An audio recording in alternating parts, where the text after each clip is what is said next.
नमस्कार दर्शकों, मैं प्राची राय आप सभी का स्वागत करती हूँ एशियन स्काई न्यूज में। योग गुरु बाबा रामदेव ने मंगलवार को बांग्लादेश में हिंदुओं के मंदिरों, घरों और व्यवसायिक प्रतिष्ठानों पर हो रहे हमलों की निंदा की। उन्होंने केंद्र सरकार से पड़ोसी देश में हिंदू अल्पसंख्यकों की रक्षा के लिए राजनीतिक और कूटनीतिक रूप से हर संभव प्रयास करने का आश्वासन दिया।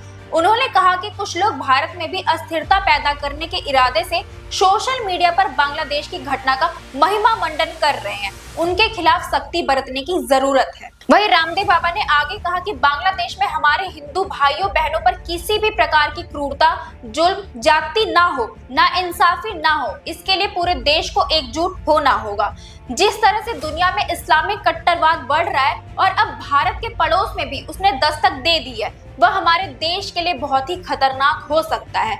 मुझे डर है कि हिंदू बेटियों की इज्जत पर भी बात ना आ जाए। बांग्लादेश में इस्लामिक कट्टरपंथी जो हिंदुओं के साथ कर रहे हैं वो गलत है। हमें भारत में एकजुट होकर दुनिया को हिंदुओं की ताकत दिखानी होगी। वहीं रामदेव बाबा ने आगे कहा कि बांग्लादेश में सांप्रदायिक हिंसा चरम पर है। अगर हम बांग्लादेश बना सकते हैं तो हमारे हिंदू भाइयों की रक्षा के लिए हम वहां हस्तक्षेप भी कर सकते हैं। उनकी रक्षा करने के लिए कुछ ऐसे राजनीतिक लोग, सामाजिक और धार्मिक आतंकी हैं जो चाहते हैं कि बांग्लादेश जैसी स्थिति भारत में भी हो जाए। ऐसे लोगों को भी रोकना पड़ेगा। उन्होंने क्या कहा आप इस वीडियो में देखिए।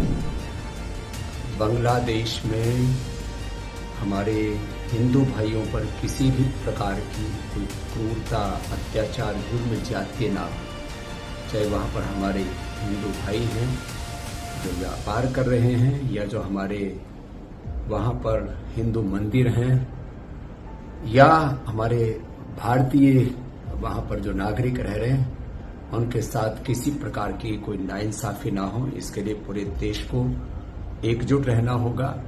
और पहली बार मुझे ये देख करके प्रसन्नता हुई कि पूरा विपक्ष सरकार के साथ है, और यही भारत की नीति होनी चाहिए। नहीं तो जिस तरह से पूरी दुनिया में इस्लामिक कट्टरवाद बढ़ रहा है और वो भारत के पड़ोस में जिस तरह से उसने दस्तक दे दी है, वह देश के लिए बहुत ही खतरनाक हो सकता है।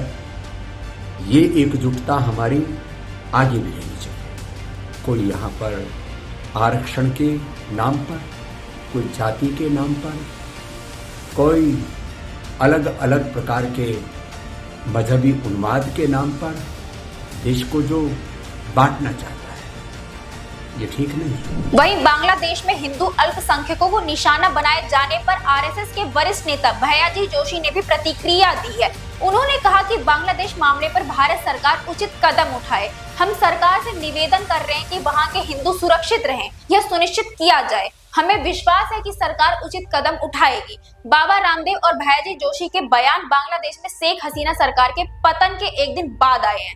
बता दें कि शेख हसीना ने 5 अगस्त 2024 को बांग्लादेश के प्रधानमंत्री पद से इस्तीफा देने के बाद फिलहाल भारत में है। अभी के लिए बस इतना ही। हमारे साथ जुड़े रहिए और देखते रहिए एशियन स्काई न्यूज।